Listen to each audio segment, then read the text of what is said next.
The manila envelope trembled in Roberto Martinez's weathered hands like a leaf caught in an autumn wind as he sat in the sterile waiting room of St. Mary's Hospital. At 63 years old, with salt and pepper hair that Elena lovingly trimmed every month, and hands that bore the honest scars of 4 decades in construction, he thought he knew everything there was to know about himself. He knew his father's stubborn streak that had driven him to work double shifts at the steel mill, even when his back screamed in protest. He knew his mother's gentle eyes that could convey love without words and disapproval without anger. He knew the way his grandfather's gnarled hands had guided his own small fingers as they learned to work with wood, teaching him that patience and precision were the foundations of any craft worth mastering. But the blood test results tucked inside that innocent-looking envelope were about to shatter 6 decades of certainty like glass against stone, revealing a truth so profound and earth-shaking that it would send him on a journey he never imagined taking, a quest that would challenge everything he believed about family, identity, and the very nature of belonging itself. Welcome back to our channel, where we share stories that remind us that life's most extraordinary chapters often begin when we least expect them, when the ground beneath our feet shifts and reveals paths we never knew existed. If these tales of resilience, discovery, and the unbreakable human spirit move you the way they move me, consider subscribing. We have so many more incredible journeys of hope and transformation to share together. Stories that prove it's never too late to discover who you really are. Roberto Martinez had always been a man of unwavering routine, finding comfort in the predictable rhythms of a life well ordered and carefully maintained. Every Tuesday morning for the past 3 years, without fail, he had driven his aging but reliable Honda Civic, the same car he'd bought when he retired from Martinez Construction, the small company he'd built from nothing but determination and calloused hands, to St. Mary's Hospital for his routine cardiac checkup. This ritual had become a necessity after his mild heart attack 3 years prior had given both him and his beloved wife Elena a scare that still echoed in their quiet moments together, a reminder that time was more precious and fragile than they'd allowed themselves to believe during their younger, more invincible years. Dr. Patricia Williams, his cardiologist, had been consistently optimistic during these visits, her professional demeanor softened by genuine care as she explained that with proper monitoring, the right medications, and the kind of healthy lifestyle changes that retirement had finally made possible, Roberto could reasonably expect many more years of the peaceful golden years he'd worked so hard to earn. His heart, she assured him, was responding well to treatment. His blood pressure was manageable. His cholesterol levels, while not perfect, were within acceptable ranges for a man his age who had spent decades consuming Elena's rich, traditional cooking without complaint. But that particular Tuesday in late October felt different from the moment Roberto opened his eyes in the pre-dawn darkness of their bedroom. The sensation was subtle but unmistakable, like the way the air feels just before a storm, charged with an electricity that makes the hair on your arms stand on end, even when you can't yet see the clouds gathering on the horizon. Elena had commented on it over their morning coffee, noting with the intuitive awareness that comes from nearly 4 decades of marriage, how he'd stared longer than usual at the framed family photograph on their kitchen table, the treasured image where his parents, both long deceased but still vivid in his memory, smiled beside him at his wedding 38 years ago. Miguel Martinez had been a mountain of a man in that photograph, his broad shoulders filling out his only good suit, his dark eyes reflecting the quiet pride of a father watching his son take the next step toward building his own family. Carmen Martinez had looked radiant despite her simple dress and carefully styled hair, her gentle smile conveying all the love and hope she carried for her son's future happiness. Between them stood Roberto, young and nervous and blissfully unaware that this moment of perfect family unity would someday be called into question by something as simple and devastating as a blood test. "You look just like your father when you make that face," Elena had said that morning, reaching across their small kitchen table to straighten his collar with the same tender gesture she'd used for decades, her fingers gentle against his neck as she performed this small act of wifely devotion that had become as natural as breathing. Roberto had nodded absent-mindedly, accepting her observation as he had countless times before, but something about her words that morning felt different, hollow, like an echo reverberating in an empty room he couldn't quite identify or locate within the familiar landscape of his consciousness. Dr. Patricia Williams had been practicing cardiology for over 30 years, long enough to develop the clinical precision that comes from delivering both good news and bad news to thousands of patients, but she had never quite mastered the delicate art of softening life's harder edges when they presented themselves in her examination room. She was a competent physician, respected by her colleagues and trusted by her patients, but bedside manner had always been something she had to work at, rather than something that came naturally to her scientific mind. That Tuesday morning, she had delivered the initial news with her characteristic directness and professional efficiency. Roberto's heart was strong, she explained while consulting her tablet and reviewing the latest test results, stronger than expected for a man his age who had survived a cardiac event and was managing the ongoing challenges of heart disease.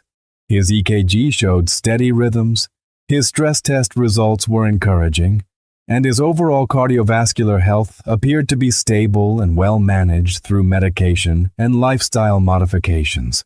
But then Dr. Williams had paused in her delivery, her brow furrowing as she scrolled through additional data on her tablet, her expression shifting from routine satisfaction to something that looked distinctly like puzzlement. The silence stretched between them for several seconds, broken only by the soft hum of medical equipment and the distant sounds of hospital activity filtering through the closed door of the examination room. "There's something unusual here, Roberto," she had finally continued, her voice taking on that particular tone medical professionals unconsciously adopted when venturing into uncertain territory, when the familiar scripts of routine medical consultations gave way to conversations that required more careful navigation. "Your blood work shows that you're type O negative, which is interesting in itself since it's a relatively rare blood type. But according to your family medical history that we have on file, both your parents were listed as type A positive." Roberto had blinked several times, processing her words but not immediately grasping their significance, his mind still operating under the assumption that this was simply another routine piece of medical information, another data point in the complex equation of his health that Dr. Williams would explain and contextualize in terms he could understand. "Is that bad for my heart condition?" he had asked, his voice carrying the slight uncertainty that most patients feel when their doctors mention something unexpected, when the familiar rhythm of a routine appointment suddenly takes an unfamiliar turn. "Doctor," Williams had set down her tablet with deliberate care and leaned forward slightly in her chair, her expression growing more serious as she prepared to deliver information that would fundamentally alter her patient's understanding of himself and his place in the world. "From a cardiac standpoint, your blood type has no bearing on your condition," she explained carefully. "But from a genetic standpoint, Roberto, what I'm seeing here is quite significant. You see, it's genetically impossible for two A-positive parents to produce an O-negative child. The blood type inheritance patterns simply don't allow for that combination. Two A-positive parents can have children who are type A or type O, but those O children would be O-positive, not O-negative." The words seemed to hang in the sterile air of the examination room like smoke from an extinguished candle, visible and substantial but impossible to grasp, carrying implications that Roberto's mind was not yet ready to fully comprehend or accept. Roberto had sat there in the paper examination gown that made him feel vulnerable in ways that had nothing to do with physical exposure, trying to process what he was hearing, while his newly healthy heart began to beat with an irregular rhythm that had nothing to do with his cardiac condition and everything to do with the ground shifting beneath his feet. The examination room, with its familiar medical equipment and motivational posters about heart health, suddenly felt like foreign territory, as if he had somehow been transported to a parallel universe where the fundamental laws of his existence no longer applied. The blood pressure cuff that had been removed from his arm still left indentations in his skin, but those temporary marks seemed insignificant compared to the permanent impression that Dr. Williams' words were carving into his consciousness. "There must be some mistake," he had finally managed to say, his voice sounding strange and distant to his own ears, as if someone else was speaking through him while his real self remained frozen in disbelief. "Maybe the laboratory mixed up my blood sample with someone else's? These things happen, right? Medical errors, administrative mistakes." "But, Doctor," Williams had shaken her head with a kind of gentle certainty that comes from double-checking impossible things. From running tests twice and consulting with colleagues and reviewing procedures to eliminate any possibility of error.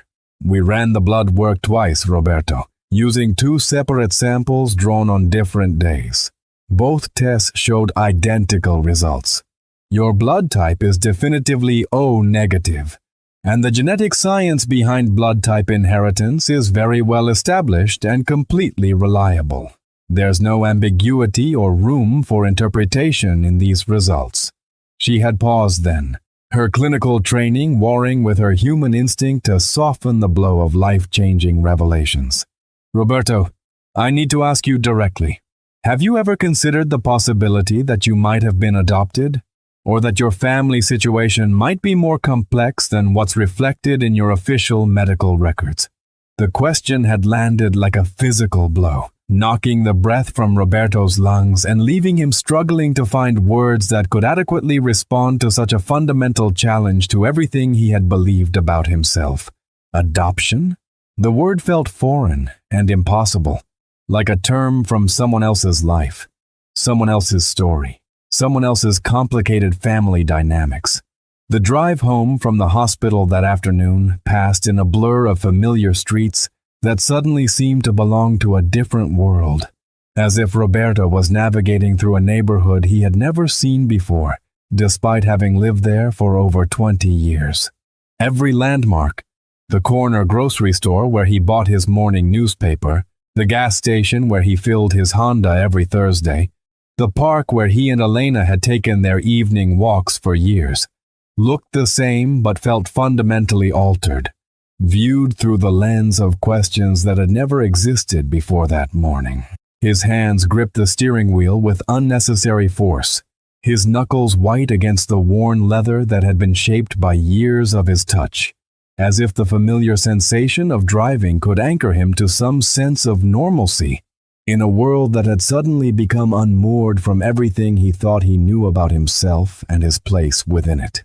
The house he shared with Elena, a modest ranch-style home with the blue shutters she had insisted on when they first moved in, the carefully tended garden that had become her passion in retirement, and the workshop he had built in the backyard where he spent hours crafting furniture and repairing things that other people would have simply replaced, looked smaller somehow when he pulled into their driveway, as if the entire world had shifted on its axis while he wasn't paying attention, leaving familiar things in unfamiliar proportions. Elena was exactly where he had expected to find her, kneeling in her beloved rose garden, wearing the wide-brimmed hat that protected her fair skin from the afternoon sun, and the gardening gloves that had become as much a part of her daily uniform as the reading glasses that hung from a chain around her neck. She was tending to the late-season blooms with the same methodical care she brought to everything in their life together, deadheading spent flowers and checking for signs of disease or pest damage with the attention to detail that had made their garden the envy of their neighbors. She looked up at the sound of his car engine, her face immediately creasing with the kind of concern that comes from knowing someone so well that you can read their emotional state in the set of their shoulders or the way they close a car door. After 38 years of marriage, Elena could interpret Roberto's moods and mental state with an accuracy that sometimes surprised even him. "What did Dr. Williams say?" she asked, as she pulled off her gardening gloves and approached him, her voice carrying that particular mixture of hope and worry that had become familiar during the years since his heart attack, when every medical appointment carried the potential for either reassurance or devastating news. "Is everything okay with your heart? Are the medications working the way they should?" Roberto stood beside his car, still holding the envelope containing his test results, feeling like a man who had discovered that gravity might not be as reliable as he had always believed, that the fundamental laws governing his universe were far more flexible and uncertain than he had ever imagined. "My heart is fine," he said, and even to his own ears the words carried a weight and complexity that had nothing to do with cardiovascular health and everything to do with the deeper questions of identity and belonging that were now swirling through his consciousness like storm clouds gathering on a previously clear horizon. That evening, as Elena prepared their dinner with the same methodical care and attention to detail that she had shown for decades, carefully seasoning the chicken, precisely timing the rice, ensuring that everything would be ready at exactly the same moment so that their meal would be perfectly coordinated, Roberto found himself drawn to the hallway that connected their living areas, where family photographs lined the walls like sentries guarding the narrative of their shared life. These images, which he had passed thousands of times without really seeing them, now seemed to demand his attention with an urgency that was both compelling and uncomfortable. There was his father, Miguel Martinez, captured in a dozen different moments across the decades, standing proud beside his first truck when he started his own hauling business, holding Roberto as a toddler with hands that dwarfed the small child's body, teaching teenage Roberto how to change the oil in their family car with patient demonstrations and gentle corrections when his son's inexperienced hands fumbled with unfamiliar tools. Miguel had been a man of few words but strong convictions, someone who believed that actions spoke louder than speeches and that a man's character was best measured by his willingness to work hard and provide for his family regardless of the personal cost. He had worked double shifts at the steel mill for years, coming home exhausted and covered in the grime of honest labor, but always finding energy to help Roberto with homework or to listen to Elena's stories about her day or to fix whatever had broken around their modest home. Beside Miguel, in many of the photographs, was Carmen Martinez, Roberto's mother, whose laugh had been the soundtrack of his childhood, and whose gentle wisdom had guided him through the confusion and challenges of growing up in a world that often seemed too large and complicated for a young man to navigate alone. Carmen had possessed an intuitive understanding of people's emotions and needs, an ability to comfort with a touch or encourage with a smile that had made her beloved by everyone who knew her. But now, examining these familiar images with eyes that had been changed by Dr. Williams' revelations, Roberto began to notice details that had never registered before, subtle discrepancies that his subconscious mind might have registered, but his conscious awareness had never processed or questioned. His father's dark brown eyes, almost black in certain lighting, compared to Roberto's hazel green ones that shifted color depending on what he wore or the quality of light around him. His mother's delicate hands, fine-boned and elegant even when performing the roughest household tasks, compared to Roberto's broad, thick-fingered hands that seemed built for heavier work and grosser manipulation of tools and materials.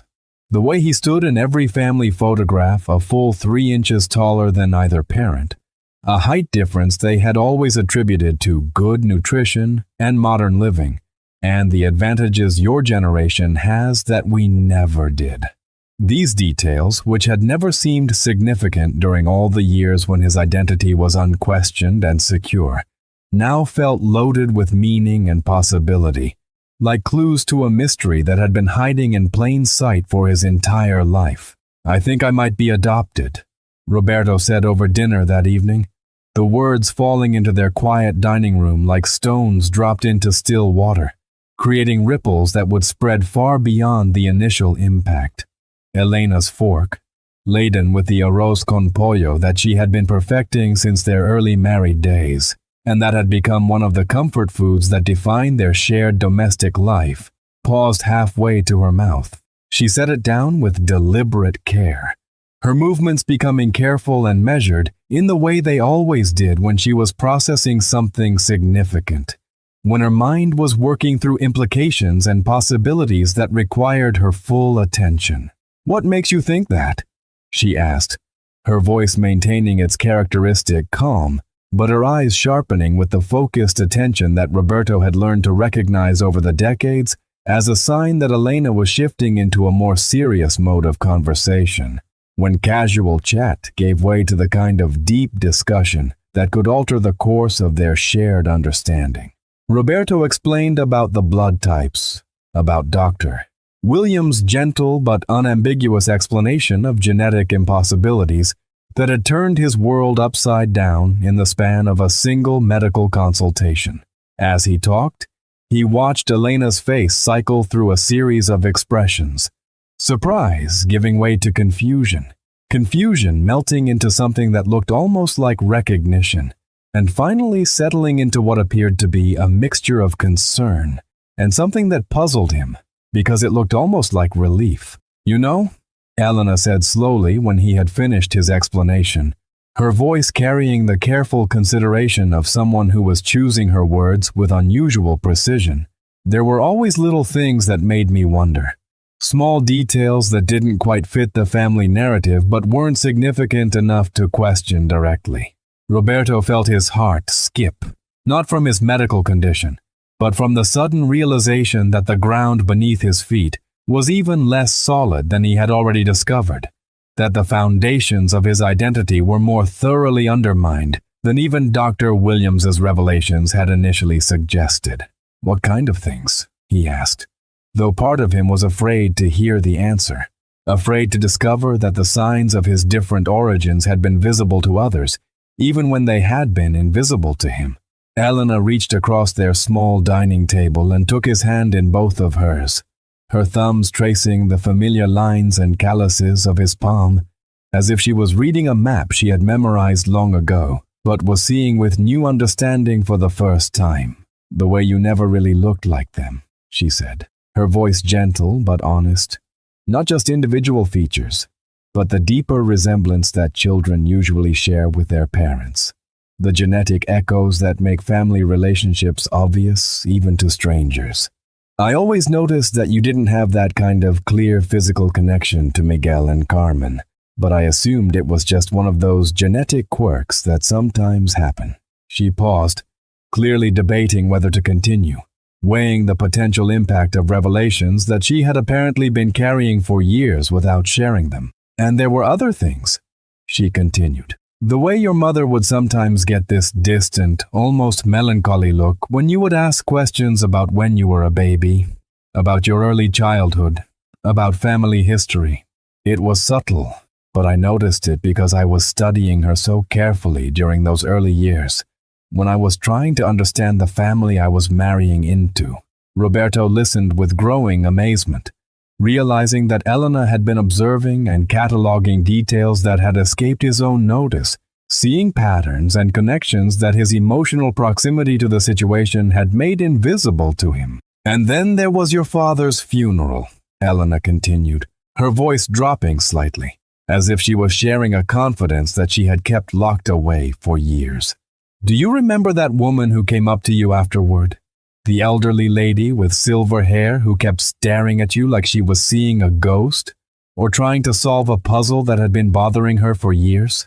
Roberto did remember, though he had dismissed the encounter at the time as one of the many strange interactions that seem to happen at funerals, when grief and emotion make people behave in ways that don't always follow normal social conventions.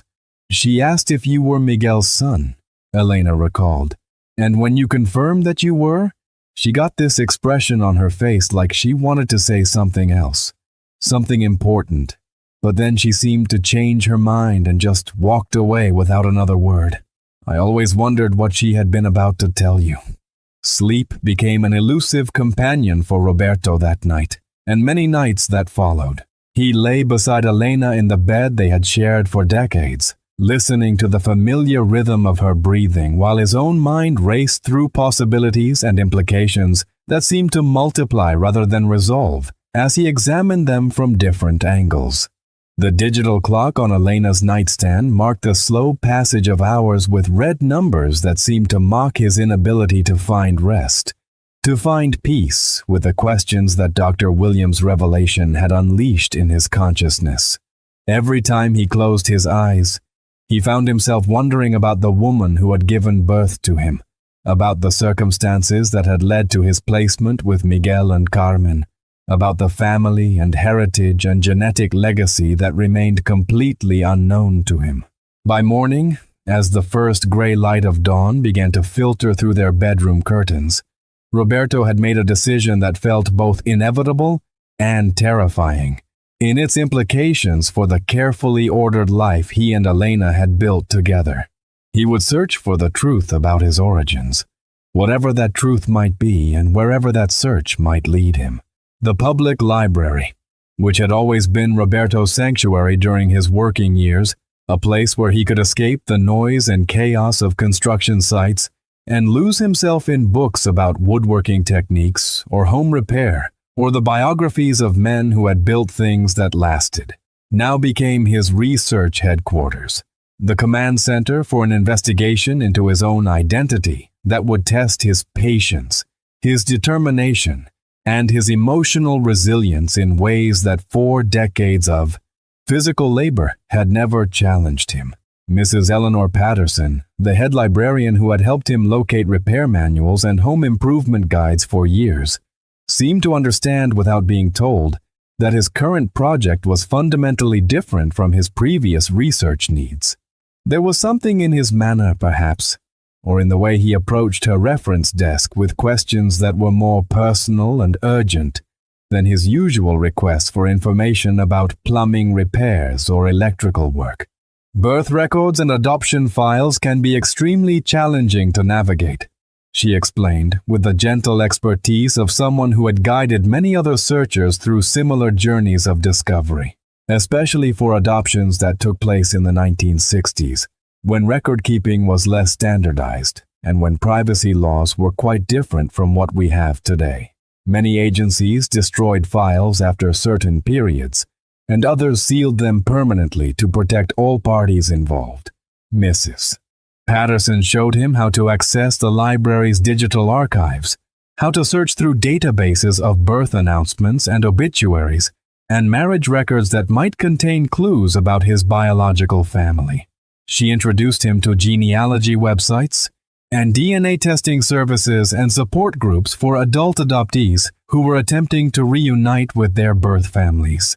The most important thing to remember, she told him as they sat together at one of the library's computer terminals, is that this kind of search requires enormous patience and emotional stamina. You'll encounter dead ends and false leads and bureaucratic obstacles that can be incredibly frustrating. But many people do eventually find the answers they're looking for, and the resources available today are far better than what existed even 10 years ago. Roberto threw himself into the research with the same methodical determination that had made him successful in construction, treating each lead like a blueprint to be followed, each dead end like a structural problem to be solved through persistence and creative thinking. He filled notebook after notebook with names and dates and theories, creating elaborate timelines and family trees based on fragments of information that might or might not be relevant to his particular story. The work was painstaking and often heartbreaking. He spent hours scrolling through digitized records of babies born in October 1960, reading brief announcements in long-defunct newspapers about children whose birth parents couldn't be identified from the sparse information available in public records. He contacted adoption agencies that had closed decades ago, only to be told that their files had been destroyed or transferred to other organizations that had also subsequently closed or relocated.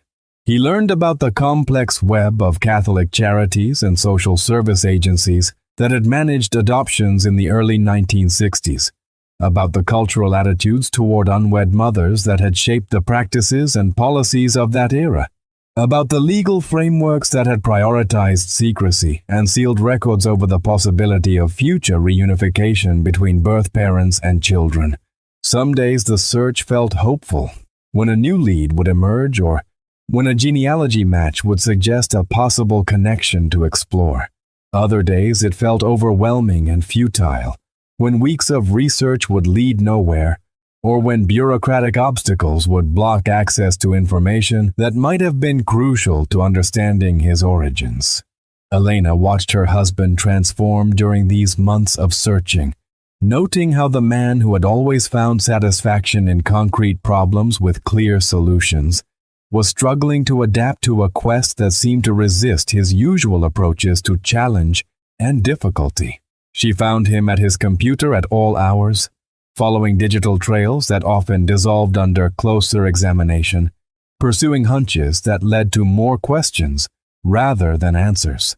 Maybe some mysteries aren't meant to be solved, she suggested gently one evening after Roberto had spent another fruitless day chasing leads that had promised more than they delivered.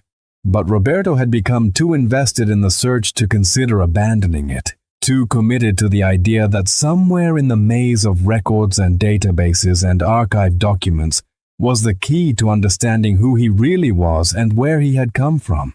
The breakthrough, when it finally came, arrived not through digital databases or genealogy websites or careful analysis of public records, but through the kind of chance encounter that seems to suggest that some things are meant to happen when the time is right, and the circumstances align in ways that can't be planned or predicted. It was a cold December morning when Roberto found himself once again at Restland Cemetery, standing before the modest granite headstone that marked the graves of Miguel and Carmen Martinez. He hadn't come to conduct research this time, hadn't brought his notebook or his theories, or his growing collection of genealogy charts and family trees based on speculation and hope, rather than documented fact. Instead, he had come simply to talk to the people who had raised him, to share his confusion and his guilt about questioning the story they had told him about his origins, to seek some kind of peace with the complicated feelings of love and betrayal and gratitude and resentment that had been swirling through his consciousness for months. "I don't know what to think anymore," he said aloud to the headstone, his breath visible in the cold air as he spoke to the memory of parents who could no longer respond to his questions or explain their choices, or help him understand the decisions they had made on his behalf, decades before he was old enough to have opinions about his own life. It was then that he became aware of another presence in the cemetery, someone approaching slowly from the direction of the newer section where the headstones were still bright and the grass was still thin over recently disturbed earth. Roberto looked up to see an elderly man walking with the careful gait of someone whose joints protested movement, but whose determination was stronger than physical discomfort. The man was tall and thin, with silver hair and a face that was deeply lined, but somehow familiar in a way that made Roberto's heart begin to beat faster, even before any words were exchanged between them. "Excuse me," the man said as he approached, his voice carrying the careful politeness of someone who was about to interrupt something private, but felt compelled to do so by circumstances beyond normal social conventions. "I hope you'll forgive me for intruding, but I couldn't help noticing you, and I have to ask, are you Roberto Martinez?" Roberto stood slowly, brushing cemetery dirt from his knees and studying the stranger's face with growing amazement. There was something in the man's eyes, in the shape of his nose, in the way he held his head, that triggered a recognition that preceded understanding. "Yes, I am," Roberto replied, his voice sounding strange to his own ears in the quiet of the cemetery. "Do we know each other?" The elderly man's face underwent a transformation that was subtle but profound. as if decades of hope and doubt and patient waiting were resolving themselves into certainty and joy. He smiled, and in that smile Roberto saw something that made his knees feel weak and his heart race with possibilities he hadn't dared to fully imagine. "My name is Frank Sullivan," the man said, and each word seemed to carry the weight of years of searching and wondering and never quite giving up hope. I'm certain that you're my nephew. You're the absolute image of my sister Mary at your age, and I've been looking for you for more years than I care to count." Frank Sullivan's words hung in the cold December air like a bridge between Roberto's old understanding of himself and a new reality that was still taking shape in his consciousness. The cemetery, with its rows of headstones and bare winter trees, suddenly felt like the most significant place in the world. The location where his life would be divided into before and after this moment of revelation. "Your sister," Roberto managed to say, though his voice seemed to be coming from very far away, as if someone else was speaking while his real self remained frozen in amazement and disbelief. Frank nodded, his eyes bright with tears that he was making no effort to hide. "Mary Sullivan. She would have been 79 now if she had lived to see this day. She died 3 years ago, but she never stopped believing that someday she would find you again, or that you would find your way back to the family that never forgot about you." Frank reached into his coat pocket and withdrew a worn leather wallet, from which he carefully extracted a small photograph that looked like it had been handled countless times over the years. He offered it to Roberto with hands that trembled slightly, whether from age or emotion or both. The photograph showed a young woman who could have been Roberto's twin, someone who shared his eyes, his smile, his stubborn chin, and his way of tilting his head when concentrating on something serious. She was holding a baby who was unmistakably him, and the love in her expression was so clear and powerful that it took Roberto's breath away. "She named you Thomas," Frank said softly, as Roberto studied the photograph with wonder and growing understanding. "Thomas Michael Sullivan. But she always hoped that your adoptive family would give you a name that suited the man you would become, and she would have been so proud to know that you became Roberto Martinez, that you built a good life and found happiness even though she couldn't be part of it." Roberto felt tears beginning to flow down his cheeks as he absorbed this information, as he began to understand that he had been loved and missed, and searched for by people he had never known existed. "She tried to find you," Frank continued, his voice thick with emotion as he shared a story that he had apparently been waiting years to tell. "When the laws began to change in the 1970s and 1980s, when it became more possible for birth parents and adopted children to reconnect, she hired private investigators and contacted agencies, and never stopped hoping that somehow the barriers that had separated you could be overcome." Frank explained that Mary Sullivan had worked as a nurse for 35 years, dedicating her professional life to caring for other people's children, while never forgetting the son she had been forced to give up. She had married a good man who understood about Roberto and supported her hope of someday being reunited with her first child. She had raised 3 other children who grew up knowing they had a brother somewhere in the world. "She left something for you," Frank said, reaching again into his coat pocket and withdrawing an envelope that looked like it had been waiting decades to fulfill its purpose. "She wrote this letter 2 years before she died, when she was sick and knew she might not live to see you again. But she wanted to make sure that if you ever found us, you would know how much you were loved." Roberto's hands shook as he took the envelope, which bore his name written in handwriting that he had never seen but that somehow felt familiar, as if his genetic memory retained some echo of the woman who had given him life. The paper was cream-colored and slightly yellowed with age, and it smelled faintly of the lavender sachets that some women of Mary Sullivan's generation had used to keep their personal belongings fresh and sweet. Frank stepped back respectfully, understanding that what was about to happen needed to be experienced in privacy, that some moments are too sacred and personal to be witnessed even by those who have facilitated them.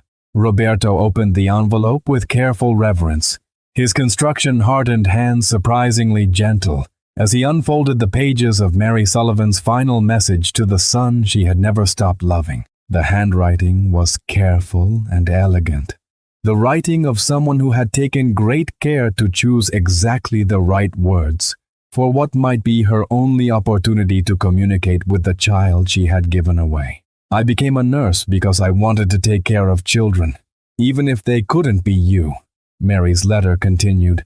Every child I cared for in 35 years of nursing carried a piece of my heart that belonged to you.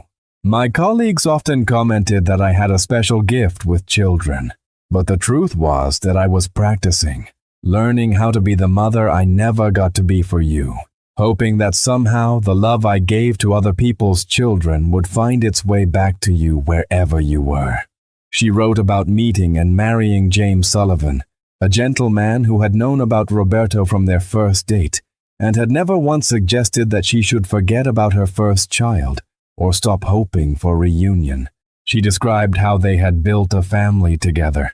Susan in 1963, Jennifer in 1965, Michael in 1967, and how she had told each of her children about their older brother who lived somewhere in the world. Your siblings grew up knowing they had a brother, Mary explained. Every birthday, every Christmas, every family celebration, we set an extra place at the table for you. It became our tradition, our way of keeping you present in our family, even though you couldn't be with us physically. The children would sometimes ask when you were coming home, and I would tell them that someday, when the time was right, our family would be complete again. The letter revealed decades of searching, private investigators hired in the 1970s, letters written to adoption agencies, requests filed with courts, DNA samples submitted to databases that might help connect separated family members. Mary had never stopped looking, never stopped hoping, never stopped believing that love could overcome the legal and social barriers that kept families apart. As I write this letter, I know that my time is growing short, the letter continued, Mary's handwriting becoming slightly less steady as she acknowledged her mortality. The cancer has spread, and the doctors have told me things I don't want to hear. But I'm not afraid to die, Thomas Roberto, because I believe with all my heart that love is stronger than death, and that somehow, some way, you will find your way back to the family that has never stopped loving you. I hope the people who raised you were everything I prayed they would be. Kind and patient and wise, giving you the childhood I couldn't provide, teaching you to be the good man I always knew you would become. I hope they loved you so completely that you never felt the absence of the mother who had to let you go. And I hope that if you do find us someday, there might be room in your heart for both the family who raised you and the family who gave you life. Please know that you were conceived in love, born in love, and given away in love. Every decision I made was based on what I believed would be best for you, even when it broke my heart. You have 3 siblings who have spent their entire lives hoping to meet you, an uncle who has never stopped searching for you, and a mother who will love you until her last breath and beyond. The letter was signed simply, Your loving mother, Mary Sullivan, followed by a postscript that brought fresh tears to Roberto's eyes. P.S. I've enclosed a St. Christopher medal that belonged to your father. He was wearing it when he died, and the army sent it back to his parents, who gave it to me when they learned about you. May it protect you on all your journeys, especially the one that brings you home to us. Frank Sullivan waited patiently while Roberto absorbed the contents of his birth mother's letter, understanding that some experiences cannot be rushed or shared, that some moments require the full attention and emotional capacity of the person living through them. When Roberto finally looked up from the pages, his eyes red with tears, but his expression transformed by a kind of wonder and completion he had never experienced before. Frank smiled with the satisfaction of a man who had finally fulfilled a sacred promise. She talked about you constantly, Frank said as they walked slowly through the cemetery together. Two men who had been strangers an hour earlier, but who were now connected by bonds of family and shared purpose. Every family gathering, every holiday, every quiet evening when she would get that distant look in her eyes, we all knew she was thinking about you, wondering where you were, whether you were happy, whether you remembered being loved before you could even form memories. Frank explained that he had been 15 years old when Mary became pregnant, old enough to understand the family crisis, but too young to have any influence over the decisions that were made. He had watched his sister disappear for months during her pregnancy, sent away to a home for unwed mothers where she could hide her condition from the neighbors and the community that would have judged her harshly for her situation. When she came back without you, she was different, Frank recalled, his voice heavy with decades of witnessed pain. She tried to act like nothing had happened, like she could just go back to being a normal teenager. But anyone who knew her could see that part of her heart was missing. She would stare at other people's babies for hours, and whenever she saw a little boy who was about the age you would have been, she would get this hopeful, heartbroken expression that just about killed all of us who loved her. Frank told Roberto about Mary's marriage to James Sullivan, a man who had fallen in love with her despite, or perhaps because of, the sadness she carried for her lost child. James had understood that Mary came with a love that could not be given entirely to him. That part of her heart would always belong to a son she couldn't raise, and he had not only accepted this, but had helped her maintain hope for eventual reunion. He was the one who suggested we hire the first private investigator, Frank revealed. This was in 1975, when you would have been about 15 years old. The laws were starting to change a little bit, and there were organizations forming to help connect birth parents with children who had been placed for adoption. We spent our savings, money we had been planning to use for a new car, but it didn't matter to any of us if it meant finding you. The investigation had led nowhere, blocked by sealed records and agencies that had closed or destroyed their files. But James and Mary had not given up. They had tried again in the 1980s, and again in the 1990s, each time hoping that changes in technology or attitudes or legal frameworks might finally provide the breakthrough they needed. When the internet became available, Mary learned how to use it specifically to search for you, Frank continued. This was a woman who had never shown any interest in technology, but she taught herself to navigate genealogy websites and adoption reunion databases because she thought it might help her find her son. She joined every support group, contacted every agency, submitted her DNA to every service that might connect her with you. Frank pulled out his phone and showed Roberto photographs of Mary throughout the decades. Mary as a young nurse in her crisp white uniform, Mary on her wedding day with James beaming beside her. Mary with her 3 children who had grown up knowing they had an older brother somewhere in the world. Susan, Jennifer, and Michael always knew about you, Frank explained. Mary never tried to hide the fact that they had an older brother who couldn't be with the family. They grew up with your absence as a constant presence in our lives, if that makes sense. They knew your birthday, they knew the story of how you came to be, and they never stopped believing that someday you would find your way back to us. The phone call that Frank made from the cemetery that cold December morning set in motion a reunion that had been 63 years in the making. Within hours, Roberto's phone was ringing with calls from siblings he had never known existed, voices carrying decades of hope and excitement, and barely contained joy at the news that their long-lost brother had finally been found. Susan Sullivan Martinez, who had, by coincidence, married into a family with the same surname that Roberto carried, was the first to call.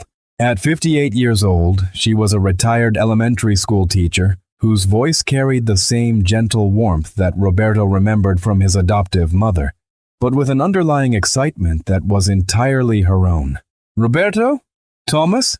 I don't even know what to call you," she said through tears that Roberto could hear in her voice even over the phone. "I've been waiting my entire life for this conversation. We all have. Mom always said that someday we would be a complete family. And now, oh God, I can't believe this is really happening. Jennifer Sullivan Chen, 56 years old and an artist living in the Pacific Northwest, called next. Her voice was deeper than Susan's, more cautious, as if she was afraid that too much enthusiasm might somehow jinx the moment they had all been hoping for since childhood. I want you to know that I've been painting you for years, she told Roberto, in a confession that was both strange and deeply moving. I know that sounds crazy, but I've been having dreams about a brother I've never met, and I've been putting those dreams on canvas. I have a whole series of paintings that I call Letters to My Missing Brother. And now I can't wait to show them to you and see if my artist's imagination got anything right about what you actually look like.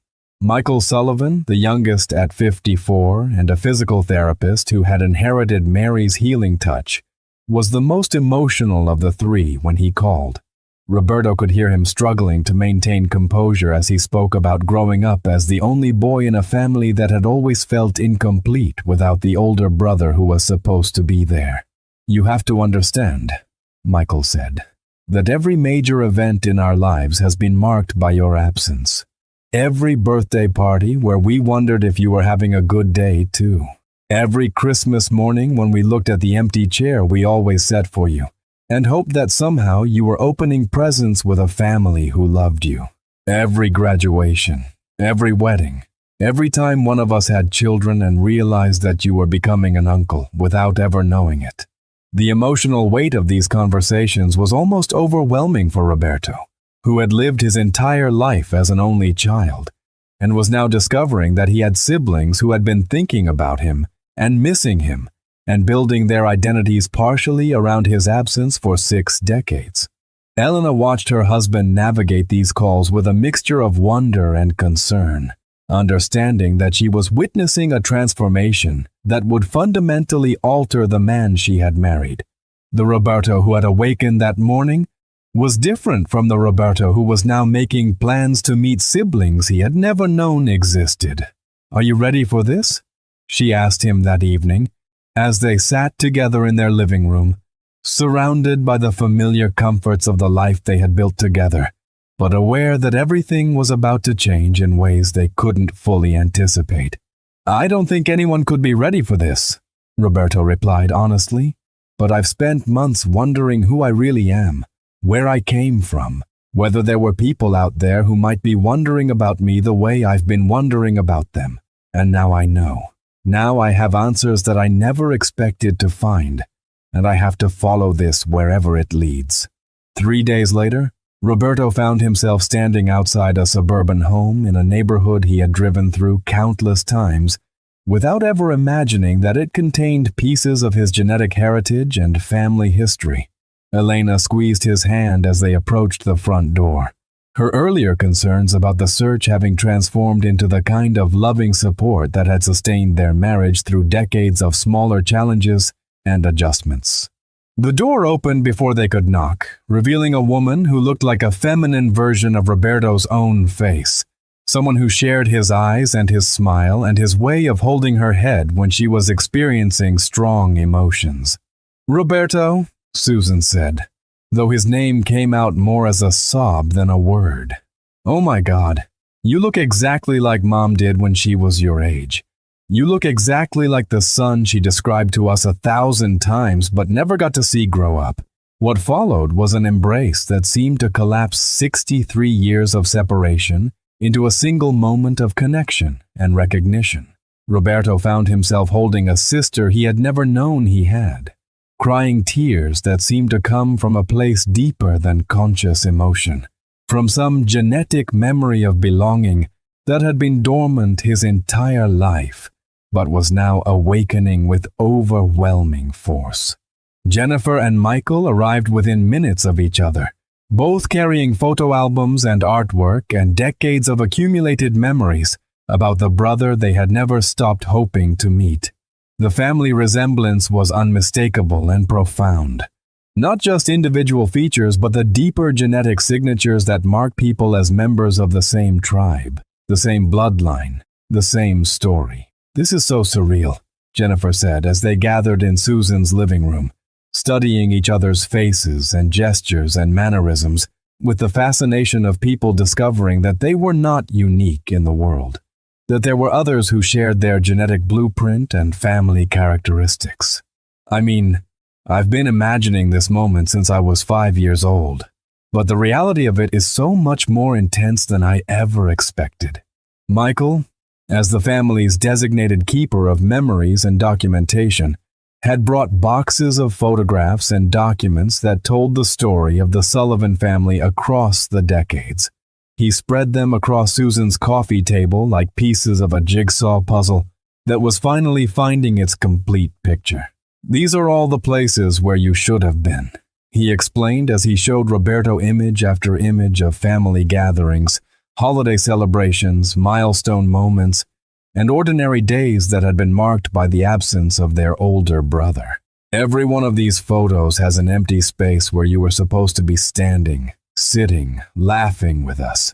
Manuel, but the most powerful moment came when Susan brought out a small wooden box that had been waiting 63 years to fulfill its purpose. Inside was the St. Christopher medal that Mary Sullivan had mentioned in her letter, the piece of jewelry that had belonged to Roberto's biological father, and had been intended as his inheritance from a man he would never have the chance to meet. "She always said that when we found you, this would be the proof that you were really her son," Susan explained, as she placed the medal in Roberto's hands. "She said that love finds a way to bridge any distance, overcome any obstacle, and bring families back together when the time is right."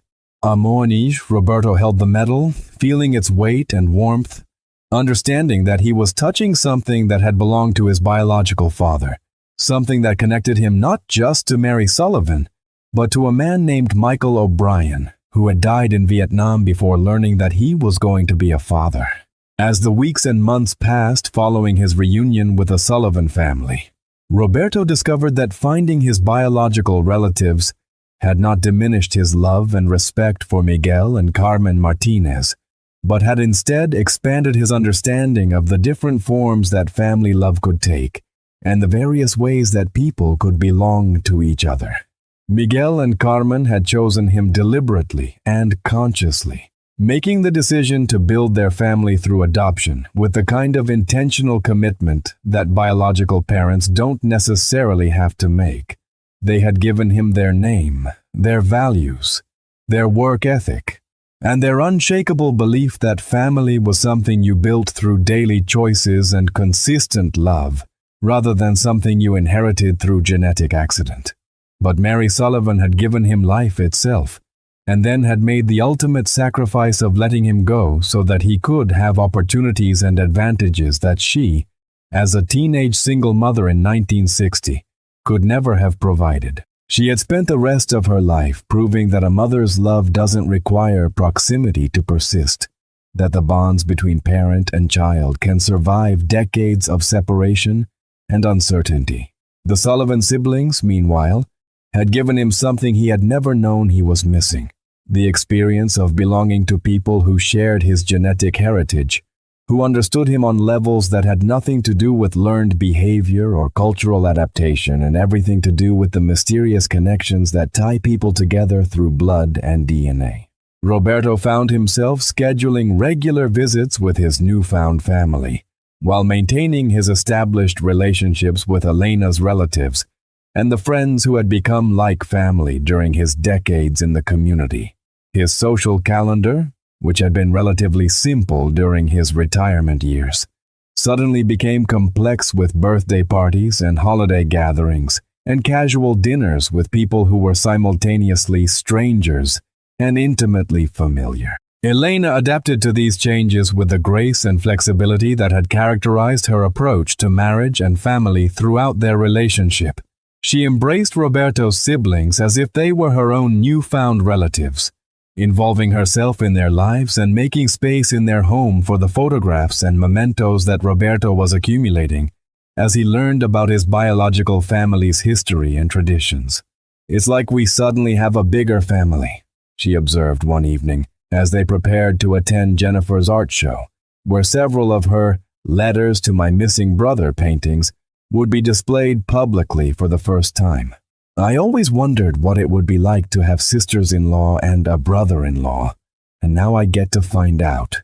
The integration of Roberto's two family histories created some unexpected discoveries and coincidences.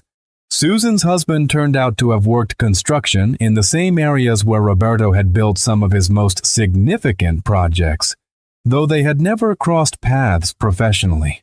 Michael's physical therapy practice was located just 3 miles from the house Roberto and Elena had shared for over 20 years. Jennifer's art had been displayed in galleries that Roberto had walked past countless times without knowing that the artist was his biological sister. "It's like we've been living parallel lives," Michael observed during one of their family dinners. "Moving in the same general area, working in related fields, even shopping in some of the same stores and restaurants, but never quite connecting until the universe decided it was time for us to find each other." Roberto began to understand that his lifelong sense of not quite fitting in, of being somehow different from his adoptive family in ways that had nothing to do with love or acceptance, had been the result of genetic and temperamental differences that were now explained by his connection to the Sullivan family. His artistic inclinations, which had never made complete sense in the context of Miguel's practical, no-nonsense approach to life, were clearly inherited from Jennifer's side of the family. His instinct for healing and helping others, which had manifested in his willingness to mentor younger workers and his volunteer activities in retirement, were obviously connected to Mary's career in nursing and Michael's work in physical therapy. 2 years after that life-changing blood test, Roberto Martinez had achieved something he had never expected when he first began searching for answers about his origins. A complete sense of peace with the complexity of his identity and heritage.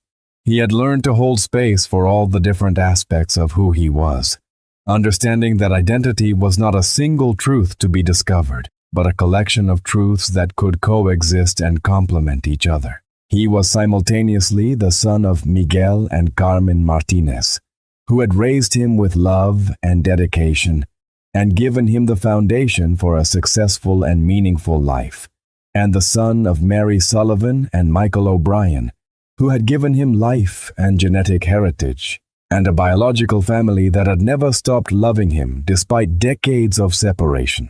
The workshop behind his house, which had always been Roberto's sanctuary and creative space, had become something even more meaningful during these years of family integration and personal growth.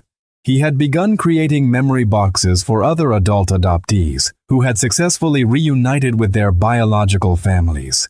Intricate wooden containers designed to hold the letters, photographs, documents, and mementos that marked these profound journeys of discovery and connection. Each box was unique, reflecting the specific story of reunion it would commemorate, carved with symbols and decorated with details that captured the essence of individual family stories. Roberto found deep satisfaction in this work, understanding that he was helping other people honor and preserve the same kind of miraculous reconnections that had transformed his own understanding of identity and belonging. Elena often found him in the workshop during the evenings, working with the same steady concentration he had always brought to his projects, but with a new sense of purpose that hadn't been there during his earlier retirement years. The man who had spent his career building structures for other people had finally learned how to build a complete foundation for his own life and identity. "You seem different," she observed one evening as she brought him coffee while he put finishing touches on a memory box designed for a woman who had found her birth mother after 40 years of searching. "More settled somehow, more complete." Roberto considered her observation as he continued his careful sanding of the box's interior surfaces, understanding what she meant and recognizing the truth of her perception. "I think I spent my whole life feeling like there was something missing," he replied, "but I never knew what it was or how to find it. I just had this sense that I wasn't quite complete, that there were pieces of myself that I couldn't access or understand.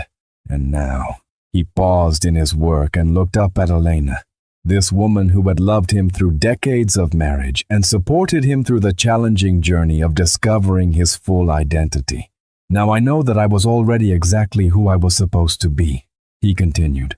I just needed to understand the whole story to appreciate all the different elements that came together to create the person I became. Miguel and Carmen gave me security and values, and the foundation for building a good life. Mary and Michael gave me life itself and genetic traits that explain things about myself that never made sense before. The Sullivan family gave me a sense of genetic belonging that I didn't even know I was missing. And you've given me the love and support that made it possible to integrate all of these different pieces into a coherent whole.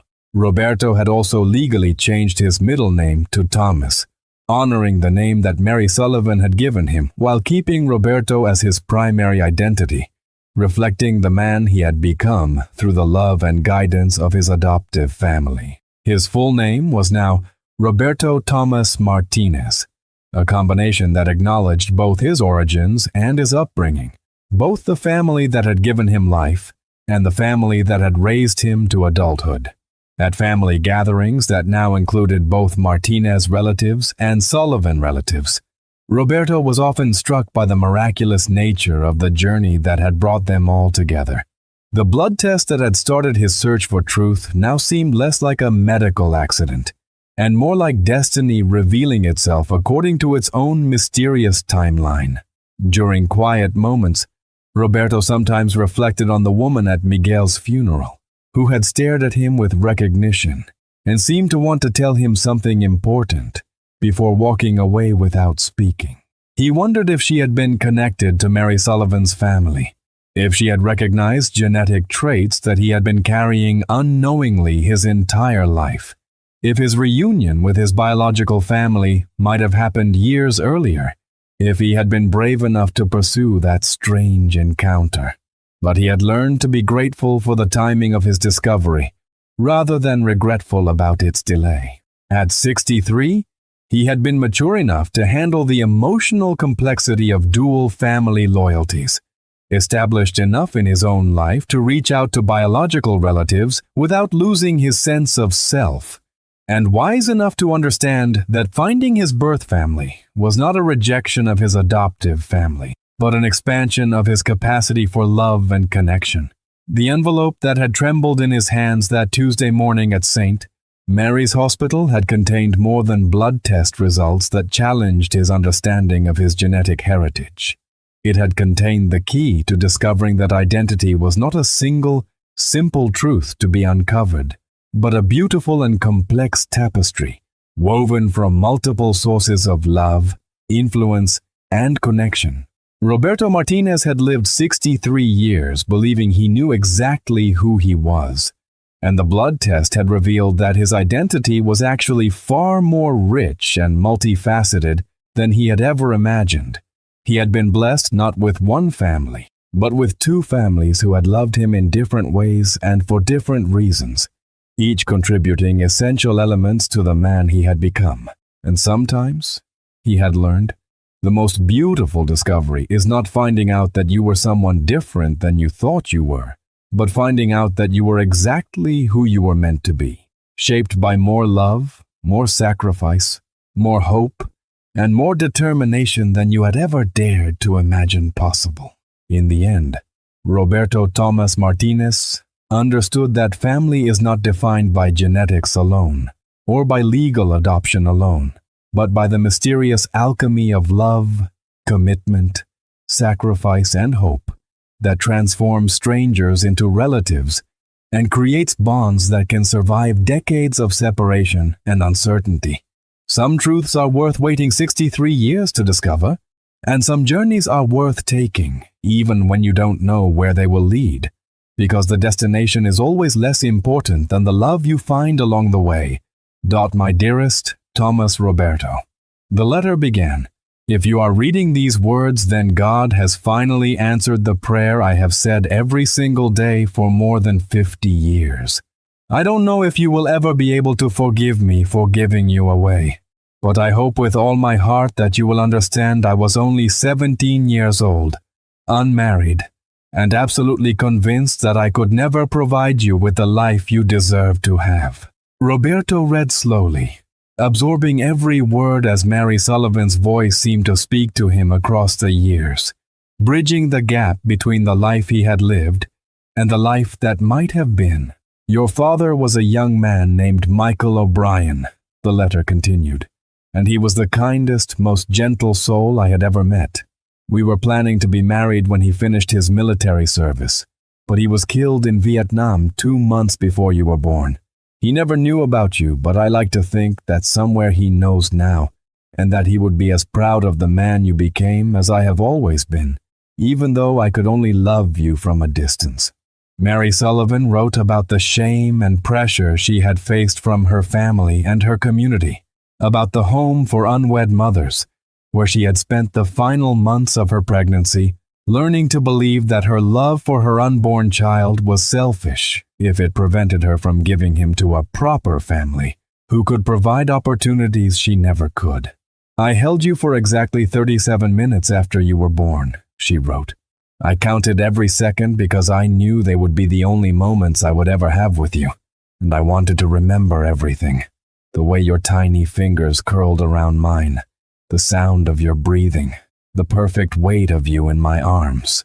The social worker promised me that you would go to a good Catholic family who desperately wanted a child, and I signed the papers because I believed it was the most loving thing I could do for you."